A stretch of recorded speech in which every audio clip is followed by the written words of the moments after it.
Sayxunobod tumanida aholi tomorqalarini daromadli serhosil mahsulotlar olish uchun bir qancha ishlar amalga oshirilyapti. Shu bilan bir qatorda mana O'rikzor mahallasining To'ra qishlog'ida tuman hokimimiz tomonidan ishchi guruh qilinib, O'rikzor mahallasining To'ra qishlog'i 108 ta xonadon to'liq xatlovdan o'tkazilib, aholi tomorqalari ko'rib chiqildi va o'rganish davomida bironta ham aholi tomorqasida issiqxonalar mavjud emas. Bugungi kunda banklar biriktirilib, kambag'allikni qisqartirish bo'limi hamda tuman hokimligi bir qancha mutasaddi tashkilotlar biriktirilib, aholiga o'sha issiqxonalarning qulayliklari o'rganilib, bugungi kunda 70 sotikka yaqin issiqxonalar qurildi.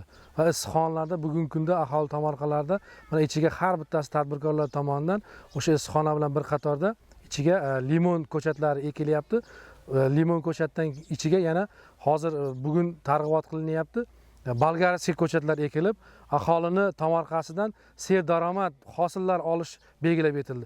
Bu bilan bir qatorda banklarimiz tomonidan mahallaning o'ziga agronomlar biriktirilib, agronomlar o'z navbatida o'sha issiqxonalarda yetishtirilayotgan mahsulotlarni o'sish jarayonlarini, qaysi davrda mineral o'g'itlar berish, qaysi davrlarda o'sha ishlov berishlarini o'rgatib keladi.